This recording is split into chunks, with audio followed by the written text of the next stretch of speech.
Assalamualaikum warahmatullahi wabarakatuh. Perkenalkan, nama saya Ganet Glenn Ratmojo dari kelas 10-6 absen 9. Saya akan remedi geografi bab 1, menerangkan pengantar ilmu geografi. Bab 2, menjelaskan tentang peta penginderaan jauh dan sistem informasi geografis. Dan saya akan memulai dari bab 2 terlebih dahulu, menjelaskan bab 2 terlebih dahulu dan melanjutkan bab 1. Bab 2, peta penginderaan jarak jauh dan sistem informasi geografis. Penginderaan jauh, dasar penginderaan jauh, pengertian penginderaan jauh, komponen penginderaan jauh, jenis citra penginderaan jauh, interpretasi citra penginderaan jauh, langkah-langkah interpretasi citra penginderaan jauh, manfaat penginderaan jauh. Dasar penginderaan jauh bab 2.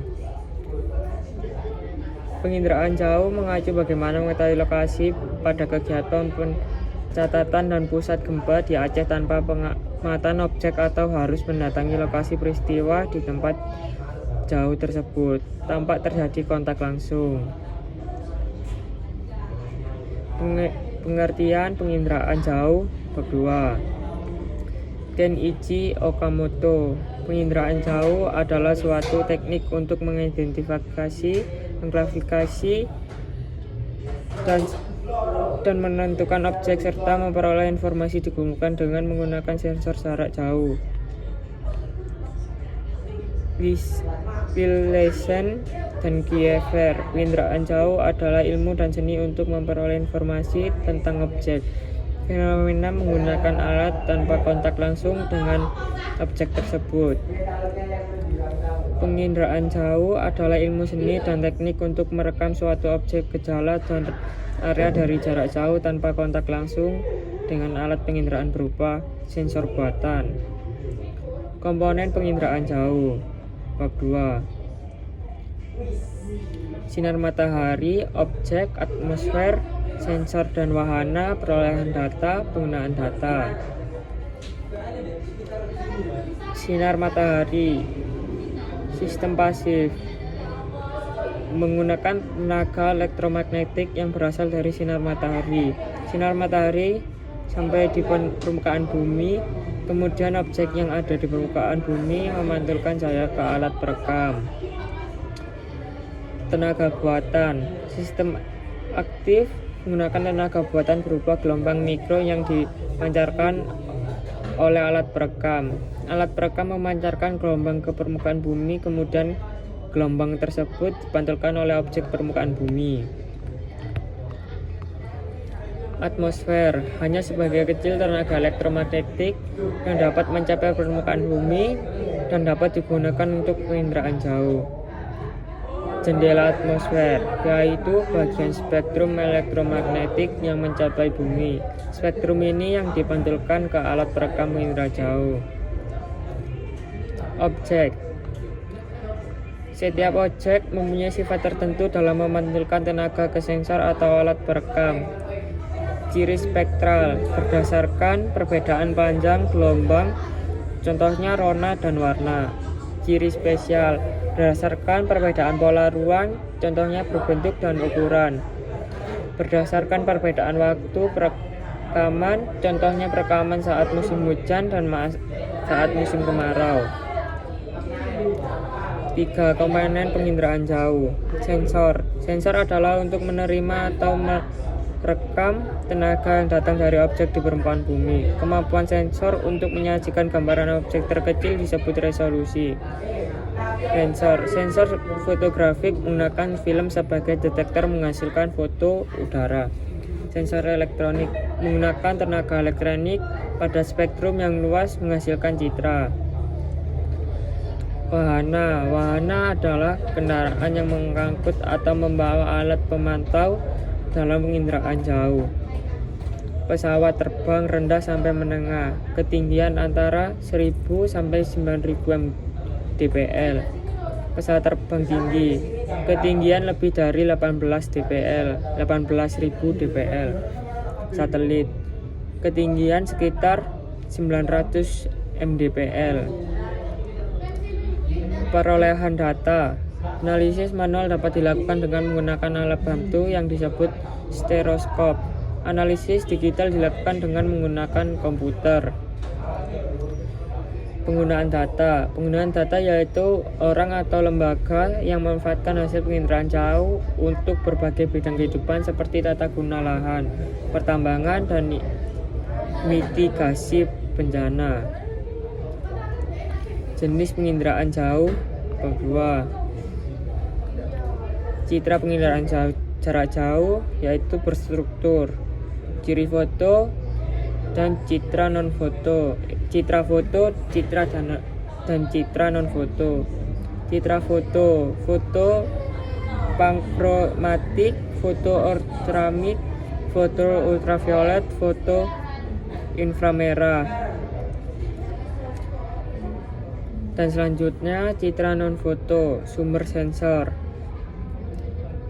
yaitu terdiri dari citra tunggal, citra multispektral, dan gelombang elektromagnetik, terdiri dari citra inframerah termal, citra radar, dan citra gelombang mikro,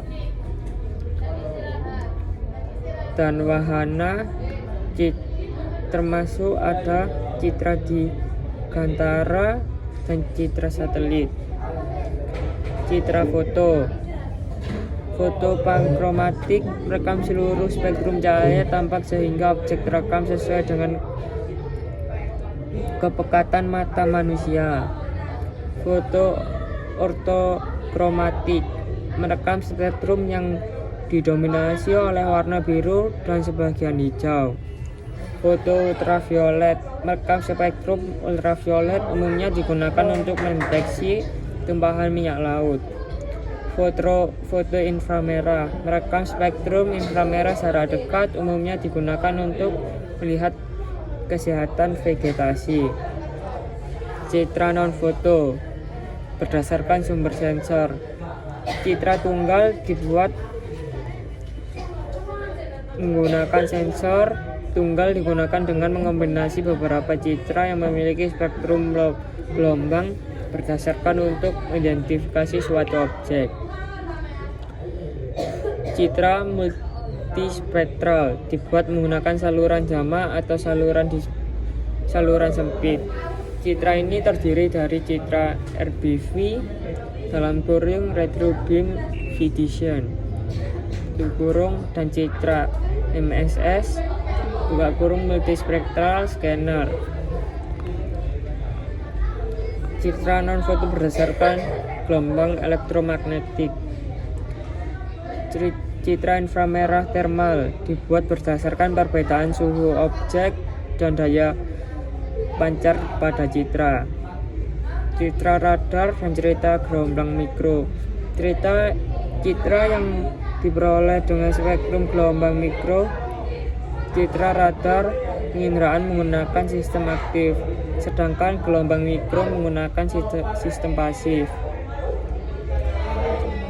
Citra non foto berdasarkan wahana yang digunakan. Citra dirgantara, airborne image, citra yang dibuat dengan wahana yang beroperasi di udara, contohnya citra lidar.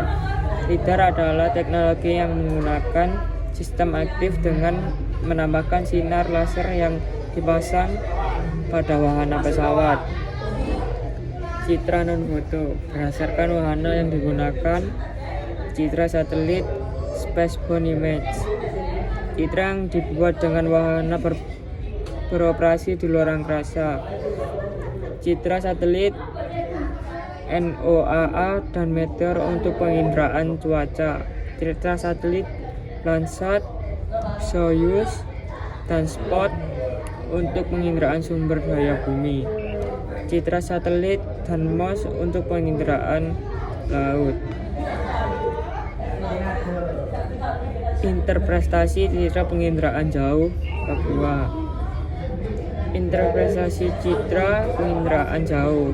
Interpretasi citra merupakan perbuatan mengaji foto udara atau citra dengan maksud untuk mengidentifikasi objek dan nilai arti pentingnya objek tersebut. Unsur-unsur interpretasi citra: bentuk, ukuran, rona, tekstur, pola, bayangan, situs, asosiasi. Unsur interpretasi citra: bentuk merupakan ciri yang jelas, sehingga banyak objek yang dapat dikenal hanya berdasarkan bentuknya saja. Contohnya, bangunan sekolah berbentuk huruf besar, huruf L besar. Unsur interpretasi citra: ukuran merupakan ciri objek yang antara lain berupa jarak, luas, tinggi, dan volume. Contohnya, objek lapangan sepak bola memiliki panjang sekitar 100-150 meter dengan lebar sekitar 65-75 meter. Unsur interpretasi citra: rona, tingkat kecerahan atau kegelapan suatu objek yang terdapat dari foto udara atau pada citra lainnya. Contohnya, rona objek lahan kosong lebih cerah daripada rona objek lapangan olahraga. Unsur interpretasi citra: tekstur adalah frekuensi perubahan rona pada citra yang dinyatakan dengan kasar, halus, dan sedang. Contoh tekstur objek dan sawah dan perkebunan lebih halus daripada objek vegetasi hutan. Unsur interpretasi citra: bayangan dipengaruhi oleh arah datangnya sinar matahari pada waktu rekaman atau pengambilan gambar objek. Pola atau susunan keruangan merupakan ciri yang menandai bagi banyak objek bentukan manusia dan bagi beberapa objek alamiah. Situs: letak suatu objek terdapat objek lain di sekitarnya. Contoh, objek pelabuhan terletak di dekat objek laut. Asosiasi: kaitan suatu objek dengan objek lain di sekitarnya. Contoh, objek kantor dikenali dengan mengamati terdapat objek lapangan parkir di sekitarnya. Interpretasi citra penginderaan jauh, konfigurasi bukit. Bentuk: tajuk berbentuk bintang, kelapa sawit, nipah, enau, sagu. Pola tidak teratur, nipah, enau, sagu. Ukuran: tinggi lebih dari 10 meter, kurang lebih dari 10 meter, enau dan sagu. Situs: payau, sagu. Langkah interpretasi citra penginderaan jauh. Struktur 1. Deteksi: kegiatan menentukan keberadaan suatu objek.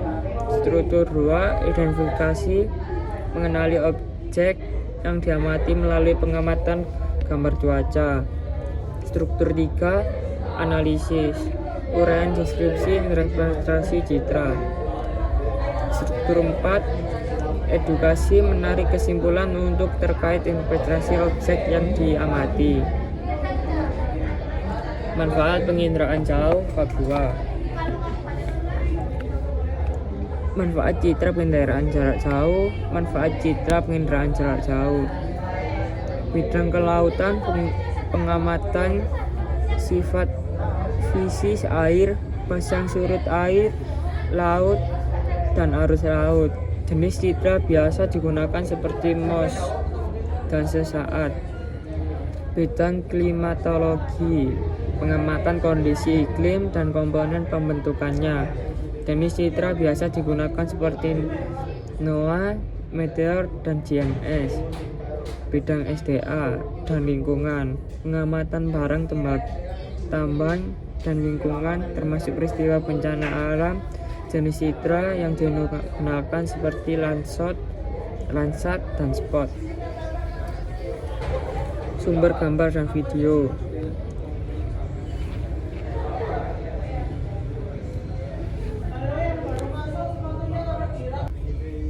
Dan saya akan melanjutkan bab 1, pengantar ilmu geografi. Perkembangan ilmu geografi, objek studi geografi, aspek geografi, ruang lingkup geografi, pendekatan geografi, konsep geografi, prinsip geografi. Perkembangan ilmu geografi bab 1. Geografi tersusun dari bahasa Yunani. Geo yang berarti bumi, graphen yang berarti lukisan, ilmu yang menggambarkan atau mendeskripsikan tentang bumi. Definisi geografi menurut para ahli. Eratosthenes, geografi adalah pengembangan mengenai bumi. Claudius Ptolemeus, geografi adalah penyajian sebagai atau seluruh permukaan bumi dan fenomena dalam bentuk peta. Immanuel Kant, geografi adalah disiplin ilmu yang memiliki objek studi gejala-gejala yang tersebar dan berasosiasi dalam ruang. Definisi geografi menurut para ahli. Bintaro, geografi adalah ilmu pengetahuan yang menerangkan sifat-sifat bumi dan hubungan kausal gejala-gejala yang tersebar serta berasosiasi dalam ruang. Ahmed Zendi, geografi adalah suatu ilmu pengetahuan berusaha menemukan serta memahami persamaan dan perbedaan yang ada di ruang muka bumi. Ikatan Geografi Indonesia. Ikatan geografi adalah ilmu pengetahuan yang mempelajari perbedaan dan persamaan geosfer dengan menggunakan pendekatan lingkungan dan kewilayahan dalam konteks keruangan. Definisi geografi, ilmu yang mempelajari persamaan dan perbedaan fenomena, baik fenomena fisik maupun fenomena sosial, yaitu interaksi manusia dengan lingkungan fisik yang terjadi di ruang muka bumi, serta mencari hubungan keterkaitan karena adanya interaksi antar fenomena tersebut. Objek material. Objek geografi berkaitan dengan substansi materi yang dikaji. Objek formal. Objek geografi berkaitan pendekatan cara pandang yang digunakan untuk menganalisis substansi materi. Litosfer, lapisan batuan yang menyusun kulit bumi, misalnya dataran tinggi, dataran rendah, dan lapisan tanah. Atmosfer, lapisan udara yang ada di sekitar kita, misalnya hujan, awan, dan angin. Hidrosfer, lapisan air yang ada di bumi, misalnya sungai dan laut. Biosfer, lapisan kehidupan flora dan fauna. Antroposfer, lapisan manusia dan semua aspeknya kehidupan lainnya. Objek formal geografi. Objek formal geografi menurut Peter Hobbs, pendekatan keruangan, pendekatan spesial, pendekatan kelingkungan, pendekatan ekologi, pendekatan kewilayahan, pendekatan kompleks wilayah. Aspek geografi bab 1. Aspek geografi terdiri dari dua susunan, aspek fisik dan aspek non-fisik. Aspek fisik menitikan keberantakan, kajian alam. Aspek non-fisik menitik